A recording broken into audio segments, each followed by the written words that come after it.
আসসালামু আলাইকুম রহমতুল্লাহ। শুভ সকাল। কেমন আছেন সবাই?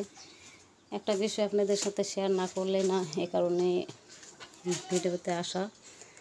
তো দেখেন, সফলতা আনতে গেলে অনেক অনেক পরিশ্রম করতে হয়।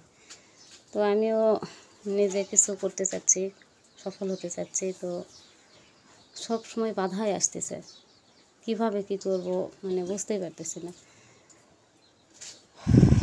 গরু পালন করি, যদিও এখন বেশি পালন করতে পারি না, দুটো একটা তিনটা চারটে এরকম করে করি। এখন বর্তমান আছে দুটো, এই যে একটা, এই যে বাইরে একটা।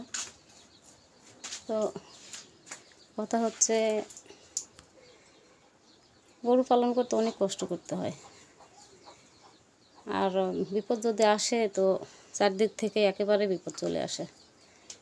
এটা বাস্তব, একদম বাস্তব কথা, যে যখন বিপদ আসে তখন চারিদিক থেকেই আসে। ভালো গরু আমার, হঠাৎ এর পায়খানা, কাশ, আর এই তো গরম, প্রচণ্ড গরম। আর এই যেটা বাইরে আছে, চলেন দেখাই।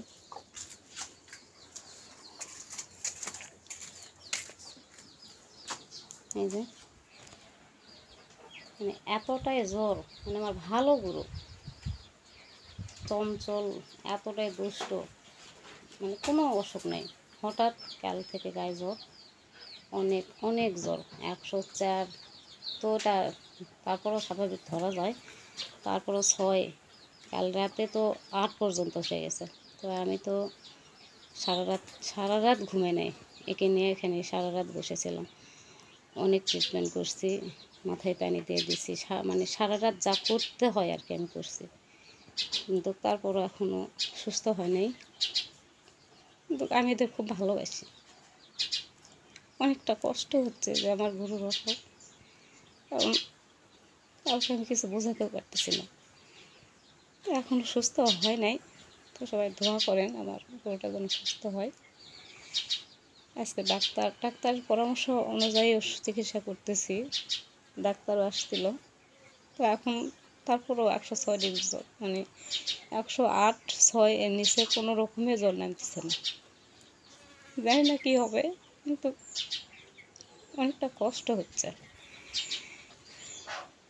গরু ছাগল আসলে মায়ের জিনিস, আর আমি এদের খুব বেশি মনে ভালোবাসি, এই কারণে আমার এরকম বিপদ হয়। দেখা যাক কী হয়, আল্লাহ কী করে। আল্লাহর উপর হাল ছাড়া দিয়ে রাখছি যে আল্লাহ কী করে। আশা আছে, আল্লাহ ভরসা যে আল্লাহ এভাবে মারবে না। মানে সফল হতেই পারতেছি না, যে জায়গায় যাচ্ছি, যেখানেই যাচ্ছি সেখানে এরকম হোঁচট খাচ্ছি। জানি না আবারও ভাগ্যে কী আছে।